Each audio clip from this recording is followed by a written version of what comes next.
Let's start with students rolling motion, right? And for a round shaped object, rolling motion means rotational motion plus translatory motion on a surface, right? तो अगर हम बात करें यहाँ पर एक surface हमने बनाया, ठीक है, एक राउंड सब्जेक्ट ऑब्जेक्ट भी बनाया, ठीक है, ये उसकी सेंटर है, तो ये ऐसे रोटेशनल मोशन पे भी जा रहा है, राइट? तो एक ओमेगा भी है, एंगुलर वेलोसिटी, और सेंटर ऑफ मास की भी एक फॉरवर्ड वेलोसिटी रहता है वीसी, राइट? इस सरफेस की अगर बात करें तो इस तरह की मोशंस, मतलब it's a combination of rolling motion, मतलब rotational plus translational motion is equal to rolling motion, right? तो अगर हम रोटेशनल मोशन की बात करें, राइट, रोटेशनल मोशन, ठीक है, रोटेशनल मोशन पे क्या होता है स्टूडेंट, जब जब कोई बॉडी रोटेशनल मोशन पे जाता है या फिर कोई सर्कुलर मोशन पे घूमता है, तो फिर उसका एक एंगुलर वेलोसिटी रहता है omega C, yes sir no, correct? और and you know v is equal to r omega, right? है ना, है कि नहीं? लीनियर वेलोसिटी अगर ये ओमेगा सी में जा Yes. रहा है और आपको इसकी रेडियस पता है, तो हर पॉइंट पे उसको टेंजेंशियली एक वेलोसिटी मिल रहा है, radius times of omega C, right? यहाँ पर भी ऐसे मिल रहा है, radius times of omega C, है ना? यहाँ पर भी इस तरह मिल रहा है, radius times of omega C, और यहाँ से भी टेंजेंशियल उसको एक वेलोसिटी मिल रहा है, that is radius times of omega C. Getting my point? So this is rotational motion. अगर अगर रोटेशनल मोशन और रोलिंग मोशन और ट्रांसलेटरी मोशन मतलब उसकी सेंटर जो है वो वीसी पे जा रहा है, right? Her particle, every particle is moving with velocity in forward direction, that is what translatory motion. दोनों की एनालिसिस को अगर ट्रांसलेशनल मोशन आप लिख सकते हो, ठीक है। अगर मैं दोनों को कंबाइंड कर दूं, ठीक है, इन दोनों मोशन को हमने कंबाइंड कर दिया, कैसे ना, जब दोनों को कंबाइन करेंगे तो फाइनली क्या होगा, सेम ऑब्जेक्ट हमने ले लिए, right, this is the centre, तो इस पॉइंट पे एक वेलोसिटी वीसी भी एक्ट कर रहा था, और आप देख सकते हो आर ओमेगा सी भी एक्ट कर रहा था, है कि नहीं? तो इस पॉइंट पे क्या हम लिख सकते हैं, VC plus R omega C लिख सकते हैं ना, सेम डायरेक्शन पे दोनों एक्ट कर रहा था, right? Yes sir no? But इस पॉइंट पे क्या हो रहा था, इस पॉइंट पे इस डायरेक्शन पे एक्ट कर रहा था वीसी, और इस पॉइंट पे एक्ट कर रहा था आर ओमेगा सी, है ना, है कि नहीं? तो नेट वेलोसिटी क्या हो जाएगा, इस पॉइंट की नेट वेलोसिटी क्या हो जाएगा, vc minus R omega C. Getting और not? Both are in opposite direction, getting ना, है कि नहीं? Yes. और अगर इस पॉइंट की बात करें तो यहां से भी सामने से लग रहा था vc, और इस तरफ से लग रहा था आर ओमेगा सी, राइट? और यहां से अगर देखें तो इस तरफ से लग रहा था vc, और ऊपर की तरफ लग रहा था आर ओमेगा सी। समझ पे आ रहा है कि नहीं? In every point we are getting the velocity combination like this, yes और नो? Yes. Understanding students? और प्योर रोलिंग के लिए मतलब ना स्लाइडिंग होगा ना स्लिपिंग, मतलब कुछ भी नहीं होगा। For pure rolling point of contact must be at rest with respect to the surface on which it rolls, right? तो यहाँ पर एक पॉइंट लिख दो, for pure rolling, right, for pure rolling point of contact, for pure rolling point of contact must be at rest, point of contact must be at rest, right, with respect to the surface on which it rolls, with respect to the surface on which it rolls, ठीक है, ये एक important चीज है। तो rest पे रहेगा मतलब स्टूडेंट्स, अगर मैं बॉटम पॉइंट की बात करूं, लेट किसी भी तरह मैंने बॉटम पॉइंट की बात की, इस पॉइंट की, राइट? तो इस पॉइंट पे इस तरफ लग रहा था वीसी, और इस तरफ लग रहा था आर ओमेगा सी। सो दोनों मतलब कांस्टेंट हो जाएगा, मतलब तो इसमें वेलोसिटी क्या हो जाएगा उस पॉइंट पे, नेट वेलोसिटी अगर इक्वल हो गया, जीरो हो गया ना, है कि नहीं?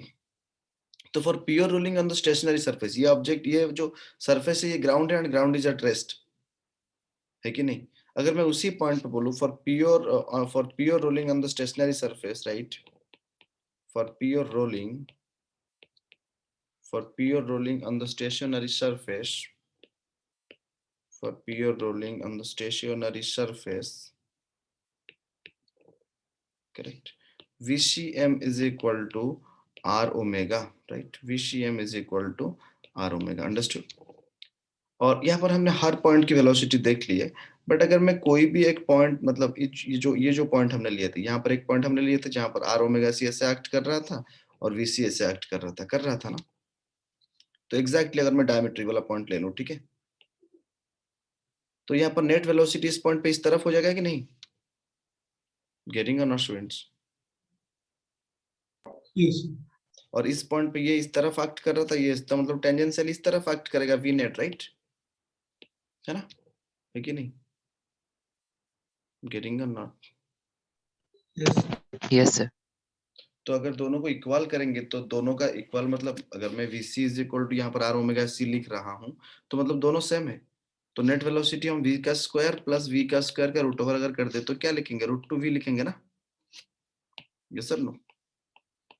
इस तरह से हो सकता है। अगर कहीं पे एंगल हो रहा है तो हमें एंगल लेना पड़ेगा कि VC किस तरफ एक्ट कर रहा है, मतलब कोई भी एक अदर पॉइंट की अगर बात करूं, अगर मैं कोई भी एक अदर पॉइंट की बात करूं कि इस तरह से रोलिंग कर रहा था, मैंने एग्जैक्टली वो पॉइंट ना लेके कोई एक पॉइंट लिया, लेट इस पॉइंट मैंने लिया, तो यहाँ से अगर मैं बताऊं कि टेंजेंशियली ये ऐसे एक्ट कर रहा है, तो मतलब आर ओमेगा सी ऐसे एक्ट कर रहा है, करेक्ट?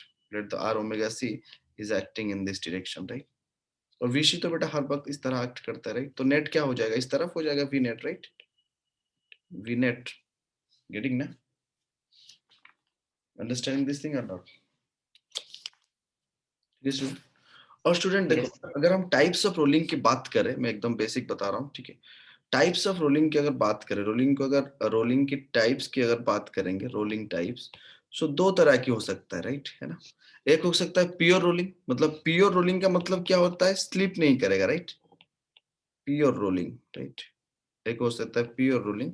प्योर रोलिंग का मतलब इनडायरेक्टली क्या है? Rolling without sleeping. क्या है? Rolling without sleeping, right? और एक हो सकता है रोलिंग विथ स्लिप। स्लिप करेगा मतलब क्या? स्लाइडिंग, है कि नहीं? उसको भी बोल सकते हैं सेकंड में। और एक टाइप का रोलिंग विथ स्लाइडिंग, करेक्ट है ना? तो प्योर रोलिंग में हमने देखते हैं bottom point we can say due to translatory motion having a velocity vc in forward direction, right? And due to rotational motion the tangential velocity r omega c in backward direction। अगर दोनों same हो गया so contact point will be at rest, yes or no? So dynamic friction, kinematic friction act on the body in that case, and friction is exist only static friction। अगर हमने बताया कि external कोई भी external force दिया जा रहा है और फोर्स ऑफ फ्रिक्शन है, सो अगर no external force is given then force of friction is zero, right? Yes sir no? Getting my point ना? और एक चीज हो सकता है रोलिंग विथ स्लाइडिंग, मतलब रोलिंग विथ स्लाइडिंग भी हो सकता है। रोलिंग जो स्लाइडिंग हो रहा है, देखो ये जो सेकंड केस के बारे में, पहले केस के बारे में हम तो बता दिए, जो सेकंड केस के बारे में अगर मैं बात करूं रोलिंग विथ स्लाइडिंग में, तो स्टूडेंट दो चीज यहाँ पर होता है। देखो मैं यहाँ पर एट ए टाइम कंपेयर करके बता दे रहा हूँ, है ना? ये एक चीज, ये एक केस है और ये एक केस है। कुछ केसेस पे ऐसे हो सकता है स्टूडेंट्स, मतलब VC जो है, मतलब मान के चलो VC इस तरफ एक्ट कर रहा है, राइट? और R ओमेगा C इस तरफ एक्ट कर रहा है ना? VC is greater than R omega C हो सकता है, राइट? हो सकता है कि नहीं? और एक केस पे VC भी लेस देन हो सकता है R omega C। Getting my point ना स्टूडेंट्स? Yes. दोनों केस पे VC is not equal to R omega C, मतलब कहीं ना कहीं पे VC ग्रेटर है कि नहीं? तो VC ग्रेटर है मतलब if slide in forward direction due to kinetic friction ने उसको आगे की तरफ स्लाइड करवाया, right? So VC will be VC जो है तो VC विल डिक्रीज, राइट? क्योंकि उसको आगे जाने के लिए R ओमेगा C फोर्स देगा। So that means torque in anti clockwise manner increase omega C in centre of mass. ये जो सेंटर ऑफ मास के रिगार्डिंग टर्क बढ़ जाएगा, फोर्स इनटू परपेंडिकुलर डिस्टेंस अगर निकाले इस पॉइंट पे, राइट? तो ये कब तक होगा? जब तक मतलब ये VC R ओमेगा C बड़ा है, बट काइनेटिक फ्रिक्शन जो है ना, प्योर रोलिंग के लिए मतलब friction is equal to zero, है कि नहीं? बट अगर किसी भी तरह VC ग्रेटर है और R ओमेगा से छोटा है तो नेसेसरी जो एक्स्ट्रा फोर्स चाहिए वो किसके जरिए एडजस्ट होगा, राइट? फ्रिक्शन के जरिए। गेटिंग और नॉट? गेटिंग ना?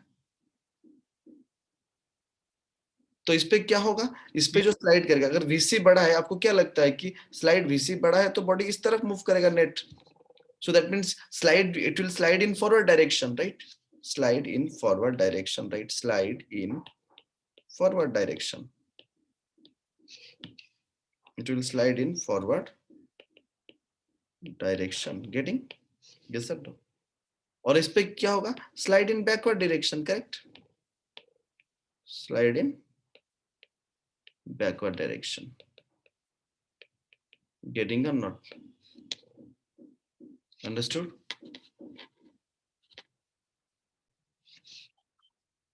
थोड़ा यहाँ पे देख लेते हैं kinetic energy of a body during pure rolling, right, give hearing kinetic energy, giving kinetic energy of the body during pure rolling, right, during pure rolling, correct, kinetic energy of a body during pure rolling, है ना, correct.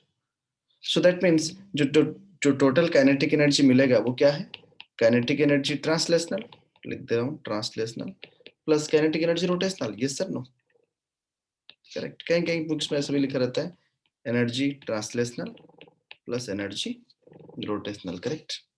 और ये जो energy translational क्या है, half into m into velocity of centre of mass का square, correct. और kinetic rotational kinetic energy में बताया था क्या है, half I omega ICM centre of mass की moment of inertia about centre of mass के थ्रू जो एक्सिस जा रहा है इनटू ओमेगा स्क्वायर, लिख सकते हैं कि नहीं. Yes. no. चलो हाफ को हमने कॉमन लिया, राइट, m रहा अंदर, VCM is equal R omega है ना, VCM का स्क्वायर ले सकते हैं, है कि नहीं. तो यहाँ पर क्या कर सकते हैं, एक हाफ रहा m, VCM स्क्वायर को बाहर ले लिए तो अंदर पे रहा m, और यहाँ से v is equal to R omega, v is equal to क्या है students, v is equal to R omega है ना, है कि नहीं. And omega is equal to how much, v by R. तो जो ओमेगा लिखे हैं वहां पर VCM का स्क्वायर बाय आर का स्क्वायर लिख सकते हैं कि नहीं. अगर मैं ओमेगा का स्क्वायर कर दूं तो क्या लिखूंगा, VCM का स्क्वायर बाय यहाँ पर कैपिटल आर लिए हैं, राइट, आर का स्क्वायर, ऐसे लिख सकते हैं ना. तो इसी मेथड पर अगर m प्लस क्या हो जाएगा, ये ICM था, ICM रहा, और अंदर तो हमने क्या कर दिया, आर स्क्वायर को रख दिए, तो बाहर ले लिए VCM का स्क्वायर, अंडरस्टूड, है कि नहीं, अंडरस्टूड और नॉट. और उस Yes, sir. नॉर्मली आपको पता है I is equal to M R square, but वो अलग अलग ऑब्जेक्ट के लिए अलग अलग होता है ना. तो इसीलिए हमने I जो है उसको क्या लिए थे हमने, ICM या फिर कोई भी एक्सिस ऑफ रोटेशन हो तो उसको m के स्क्वायर हम लिए थे ना, k को रिप्लेस कर दिए थे कोई जनरल एक्सप्रेशन के लिए, राइट, रेडियस ऑफ गायरेशन, याद है कि नहीं. तो इसके बाद अगर इसको लिखेंगे तो क्या लिखेंगे, हाफ m प्लस ICM की जगह में क्या लिख सकते हैं, m के स्क्वायर लिख सकते हैं, राइट, बाय आर स्क्वायर लिख सकते हैं कि नहीं, इंटू VCM का स्क्वायर, करेक्ट. और यहाँ पर अंदर में एक m है, यहाँ पर भी एक m है, तो एक कम काम करते हैं, हाफ m VCM स्क्वायर को हमने ले आए एक साइड पे, 1 plus K square by R square, getting my point ना, यस और नो स्टूडेंट्स, गेटिंग और not. k is radius of gyration, Yes. k is radius of gyration, k is radius of gyration, correct. So that means total energy अगर बात करेंगे that is, देखो half MVCM जो है वो translational kinetic energy है ना, ई ट्रांसलेशनल इनटू क्या हो जाएगा, 1 plus K square by R square ना. अगर कहीं पे सेंटर ऑफ मास ये डिस्क रोल कर रहा है या कोई भी रिंग रोल कर रहा है या फिर सिलेंडर रोल कर रहा है तो वहीं से तो आपको मिल जाएगा ना, यस सर नो, गेटिंग ना स्टूडेंट्स. Yes, sir.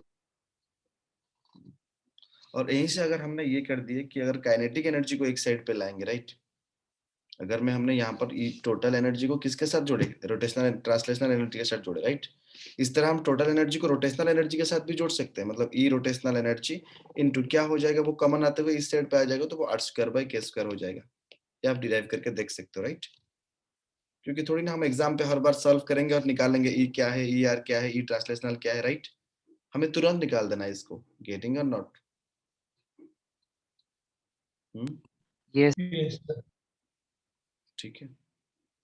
और स्टूडेंट इसके बाद हमारे एक चीज देखते हैं, ये हुआ मतलब काइनेटिक एनर्जी के बारे में आइडिया, राइट. तो अलग अलग बॉडी के लिए आप अलग अलग निकाल सकते हो. मतलब अगर अगर मैं आपको टेबल बना दूं यहाँ पर, जस्ट आप देखो कि अगर मैंने यहाँ पर आपको टाइप ऑफ बॉडी बता दिया, राइट, ये याद रख लेने वाला चीज है, मैंने टाइप ऑफ बॉडी आपको बता दिया तो उसी के बेसिस पे हमने क्या कर दिया ना, उसका रेडियस ऑफ गायरेशन भी याद रख लिया, राइट. गेटिंग ना स्टूडेंट्स, हमने एक टेबल बना दी यहाँ पर, तो जैसे टाइप ऑफ बॉडी में हमने क्या ले लिया, पहले रिंग ले लिया, राइट। मतलब रिंग जो है, हॉलो सिलेंडर भी वही है ना, सेम है ना, राइट, है कि नहीं, गेटिंग ना। इस तरह के ले लिए। फिर दूसरा में मोमेंट ऑफ इनर्शिया किसका, स्फेरिकल सेल ले लिए, क्या ले लिए, spherical shell. Getting students, getting और नॉट। Yes. फिर हमने तीसरे पे ले लिए डिस्क और सॉलिड सिलेंडर, दोनों का सेम है ना, डिस्क और सॉलिड सिलेंडर, राइट, है कि नहीं। और नंबर 4 पे आपको ये याद रख लेना है, solid sphere, right. Students getting ना, चारों ऑब्जेक्ट। इसका जो है, Yes. इसका जो रेडियस ऑफ गैरेस है m r² होता है रिंग का, तो k इज इक्वल r हो गया, राइट। और स्फेरिकल सेल का क्या होता है, 2/3 m r² होता है ना, तो इसलिए इसका क्या हो जाएगा, √3/3r हो जाएगा रेडियस ऑफ गैरेस, ये याद रख लेंगे। डिस्क का क्या होता है, हाफ m r² होता है, तो यहाँ पर रेडियस ऑफ गैरेस क्या हो जाएगा, r/√2 हो जाएगा, राइट। और सॉलिड स्फीयर का क्या हो जाएगा, 2/5 m r², 2/5 m r² मतलब क्या हो जाएगा, √2/5 पर, राइट, है कि नहीं। Yes. Total √2/5r, right. तो यहीं से आप क्या कर सकते हो, आप यहाँ पर रेशियो निकाल सकते हो, rotational energy, kinetic energy rotational by kinetic energy translational क्या हो जाएगा। जब डिवाइड कर देंगे तो वो सिर्फ यही आएगा ना, मतलब इंडायरेक्टली क्या आएगा, अगर मैं ई आर और ई टी निकालू, ई आर ई टी अगर मैं कर दूं, तो final I will get what, 1 plus k² / r², नीचे चला जाएगा टू द पावर -1, राइट। तो इस तरह से हमने सारे रेशियो निकाल सकते हैं ना। ठीक इस तरह हमने Yes. Kinetic energy rotational to total energy भी निकाल सकते हैं, ई आर बाई टी भी निकाल सकते हैं, rotational kinetic energy to total, इसको टोटल ले लो, राइट। फिर रोटेशनल टू, मतलब यहाँ पर ले लो, जस्ट ए मिनट, आप यहाँ पर एक काम करो, इस तरह बना दो रेशियो, उसको याद रखना है आपको। मतलब मैं बताना चाहता था कि हमने क्या किया, ई ट्रांसलेशनल को, राइट, ई ट्रांसलेशनल को ई टोटल के साथ हमने कंपेयर कर दिए, ठीक है। तो कितना होगा वो रेशियो, कितना परसेंटेज जाएगा किस पे, देखना क्वेश्चन मिलेगा आपको कहीं ना कहीं पे, राइट, हर जगह पे। फिर हमने ई रोटेशनल को ई टोटल के साथ कर दिया, राइट, गेटिंग और नॉट। इस तरह से हम रेशियो बना सकते हैं, I will send you the table, ठीक है। इस तरह से टेबल भी बन सकता है, गेटिंग ना। तो हर रेशियो आपको याद रख लेना है, यहाँ पर कितना होगा 1/k², यहाँ पर कितना होगा, और इन दोनों का रेशियो क्या होगा, राइट। समझ पाया ना, Yes. ठीक है। अभी देखते हैं rolling of an body in an inclined plane, right, just give hearing, rolling, ये एक इंपॉर्टेंट पार्ट है, rolling of a body on an inclined plane, rolling of a body on an inclined, rolling of a body on an inclined plane, right, rolling of a body on an inclined plane, ठीक है students. इस तरह से एक inclination लेते हैं, let's take inclination like this, ठीक है ना। यहाँ पर हमने एक परपेंडिकुलर ड्रॉ किए, इसको यहाँ से कनेक्ट कर दिया, गेटिंग ना। इस एंगल को हमने थीटा ले लिया, करेक्ट, गेटिंग और नॉट। यहाँ से एक बॉडी रोल कर रहा है, गेटिंग स्टूडेंट्स, वो मान के चलो यहाँ तक आ गया है ना, गेटिंग ना, गेटिंग और नॉट। तो स्टूडेंट इसकी mg किस तरफ रहता है, इस तरफ रहता है ना, करेक्ट, ऑलरेडी हम कर चुके हैं इस तरह की चीजें, है ना। इसका है कि इस तरफ रहता है, थीटा हो, Yes. ये हो जाता है mg cos theta, right. Yes. इस तरफ क्या हो जाता है, mg sin थीटा, है ना, है कि नहीं। और ये क्या कर रहा है, रोटेट भी कर रहा है और सामने में भी जा रहा है ना। और उसका रेडियस आप r मान लो, let's it's radius is r, getting और नॉट स्टूडेंट्स, गेटिंग ना, Yes, sir. ठीक है। और ये जो अच्छा ये ओमेगा पे ऐसे जा रहा है, राइट, और उसका एक लीनियर एक्सेलरेशन भी है और एक अल्फा भी होगा कि नहीं होगा, है कि नहीं। अगर स्टूडेंट हमने इसको Yes, sir. थीटा ले लिए, ठीक है, और यहाँ पर ऐसे ही मान के चलो हाइट को हमने h ले लिया, राइट, ठीक है। तो लेंथ ऑफ इंक्लिनेशन क्या हो जाएगा, h sin थीटा ना, length of Yes, sir. Inclination length of inclination, right. Length of inclination क्या हो जाएगा, अगर हमने उसको h ले लिया तो क्या हो जाएगा, ये h sin theta, correct, h by sin theta हो जाएगा, है ना, क्योंकि sin theta is equal to मतलब ये हाइट ले लिया हमने, गेटिंग ना, sin theta is equal to this by this is sin theta, so this is equal to how much, h by sin theta, getting na, yes or no students? yes, ठीक है, तो दूसरी बारे में आप हम ये देख सकते हैं, तो प्योर रोलिंग के लिए क्या होना चाहिए, जैसे हमने लिए थे v इज इक्वल टू क्या लिए थे, r ओमेगा लिए थे ना, याद आ रहा है, vcm इज इक्वल टू क्या लिए थे, r times of omega c लिए थे ना, ठीक है नहीं, इसको एक बार अगर डिफरेंशिएट कर देंगे तो एक्सीलरेशन की टर्म्स पे उसको लिख सकते हैं कि नहीं students, for pure rolling you can also write for pure rolling, ठीक है, क्या लिख सकते हैं, acceleration is equal to radius times of alpha भी हो जाएगा, right, yes or no, getting ना स्टूडेंट्स, और mg sin थीटा इस तरफ एक्ट कर रहा है, गेटिंग ना, तो फ्रिक्शन किस तरफ एक्ट करेगा student, friction will act in backward direction ना, राइट, yes or no, छोटा f ले लेते हैं, गेटिंग ना, है कि नहीं, और बॉडी का मास m है, Yes. तो ये नेट इस तरफ में a में एक्सीलरेट कर रहा है, तो mg sin theta minus f is equal to लिख सकते हैं ना, can we write mg sin theta जो नीचे की तरफ एक्ट करता है, पीछे की तरफ फोर्स ऑफ फ्रिक्शन, देख रहे हो ना आप लोग, इज इक्वल टू ma लिख सकते हैं कि नहीं, कैन यू राइट? Yes. अच्छा, और स्टूडेंट देखो यहाँ पर भी एक टर्क एक्ट कर रहा है ना, एक फ्रिक्शन इस तरफ एक्ट कर रहा है यहाँ से, और ये परपेंडिकुलर डिस्टेंस r है, तो टॉर्क इज इक्वल टू क्या लिख सकते हैं, टॉर्क इज इक्वल टू हमें क्या पता है, torque is equal to you know I alpha, right, and torque is equal to also force of friction into perpendicular distance r, लिख सकते हैं ना, कैन यू राइट और नॉट? Yes. ठीक है, तो चलो देखते हैं यहाँ पर थोड़ा, तो अगर मैं यहाँ पर force into perpendicular distance f ले लिया, फ्रिक्शन इनटू रेडियस r ले लिया, for that is equal to I alpha, right? I into alpha लिख सकते हैं कि नहीं, लिख सकते हैं ना students, Yes, sir. and that I alpha is equal to how much, I into a by r है ना, yes or no, समझ पे आ रहा है, Yes. गेटिंग ना, yes, तो फाइनली आपको दो इक्वेशन मिला, पहला इक्वेशन मिला था क्या, mg sin theta minus force of friction is equal to ma, ये एक इक्वेशन मिला था, फिर दूसरा इक्वेशन मिल गया f into r is equal to I into a by r, getting और नॉट, है ना स्टूडेंट, अंडरस्टैंडिंग और नॉट, बताओ, Yes. तो r को उस तरफ लेके मल्टीप्लाई कर सकते हैं, r स्क्वायर कर सकते हैं, राइट, है ना, Yes. है कि नहीं, तो जब ऐड कर देंगे, ठीक है, तो ये r यहाँ से घट के यहाँ पर r स्क्वायर हो जाएगा, ठीक है, तो f भी कैंसिल हो जाएगा, राइट, तो फाइनल देखो कितना आ रहा है, mg sin theta is equal to कितना आ रहा है students, ma plus ia by r square ना, करेक्ट है कि नहीं, हो जाएगा ना, Yes, sir. yes, ठीक है, तो यहाँ से अगर मैं एक्सेलरेशन को कॉमन ले लूँ तो क्या हो जाएगा, m plus i by r square ना, ये सर नो, yes, तो स्टूडेंट एक्सेलरेशन कितना हो जाएगा finally, mg sin theta, right, divided by m plus i by r square हो जाएगा ना, करेक्ट, हो जाएगा कि नहीं इतना, Yes, sir.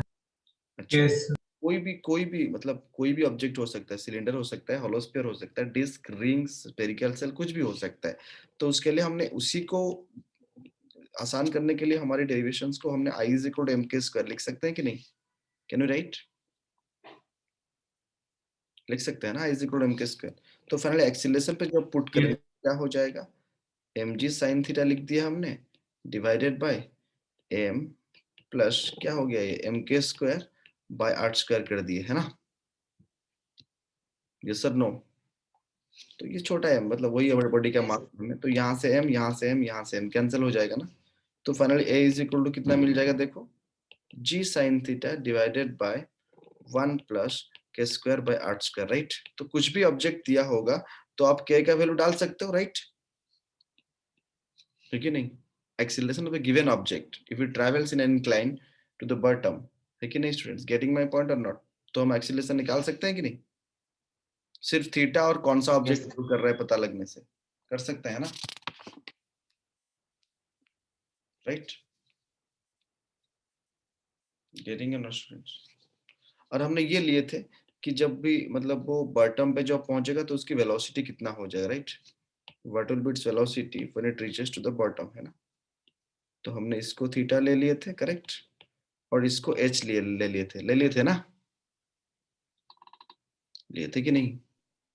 Yes, sir. तो जो इंक्लिनेशन था उसका वैल्यू क्या था, मतलब अगर मैं लिखूं sine theta is equal to H by वो इंक्लिनेशन था ना, एल मान के चलो, इंक्लिनेशन एल था, राइट। तो एल इज इक्वल टू क्या हो गया था, एच बाय साइन थीटा, है ना, करेक्ट और नॉट। Yes, sir. तो speed of the fish the bottom मतलब कितने, जब वेलोसिटी नीचे में पहुंचेगा तो वही half M B square is equal to MGS करके दिखेंगे। तो वेलोसिटी इज इक्वल टू क्या हो जाएगा, 2g h होता है तो 2al का रूट ओवर हो जाएगा ना, yes sir no. So that is equal to 2 into L, A into L की जगह में क्या लिख सकते हैं, एच बाय साइन थीटा लिख सकते हैं, करेक्ट, का रूट ओवर, राइट, है कि नहीं। Yes, sir. Yes, sir. Getting it not students. और ए की जगह में क्या डाल सकते हैं, जी साइन थीटा, मतलब देखो अगर मैं डाल दूं यहाँ पर वेलोसिटी इज इक्वल टू 2 को 2 की जगह पे रख दिए, साइन थीटा को साइन थीटा की जगह पे रख दिए, जी का ए का वैल्यू क्या डालना है स्टूडेंट्स, क्या मिला हमें अभी ए का value, G sine theta by 1 plus K square R square, right, Yes. G sine theta by Manish getting और not 1 plus K square by R square, है ना, Yes. इनटू क्या कर दिए, क्या था हमारा एल था ना, नहीं मतलब एच था, राइट, है ना। तो साइन थीटा कैंसिल हो गया ना, तो finally v is equal to कितना आ गया हमारा, देखो ऊपर में रहा 2gh divided by 1 plus K square by R square. मतलब बैकअप तो मतलब दिमाग की पिछले वाले मतलब ये पे आपको back side of the mind आपको ये सारे डेरिवेशन याद रखना होगा, right, along with this formulas also, क्योंकि एग्जाम में थोड़ी ना हम कोई भी क्वेश्चन दिया होगा रोटेशनल का हम टाइम वेस्ट करेंगे इतने सारे डेरिवेशन पे, राइट। तो ये डेरिवेशन अगर याद रख लिए, बस आपको याद रखना है सारे डेरिवेशन के एक्सप्रेशन और वैल्यू ऑफ के फॉर एवरीथिंग, राइट। के सबके लिए, के याद रखने के लिए आपको सबके लिए क्या याद रखना पड़ेगा, मोमेंट ऑफ इनर्शिया याद रखना पड़ेगा, राइट। मोमेंट ऑफ इनर्शिया याद रखने से भी के याद रह जाएगा, राइट। Yes, sir. और फर्स्ट पार्ट ऑफ द ये में जो मैंने बताया सेंटर ऑफ मास, और बाकी सारे फार्मूला बता के एंगुलर मोमेंटम के कॉन्सेप्ट डाल के हम इसके ऊपर क्वेश्चन कर सकते हैं, गेटिंग और not. Okay, this is the basic part of rolling motion, है ना, एकदम लेवल 1 पे मैंने बताया। अभी आप कोई भी क्वेश्चन को समझ सकते हो कि क्या पूछा है, बाकी की क्वेश्चन और असाइनमेंट मैं अभी दे रहा हूँ, राइट।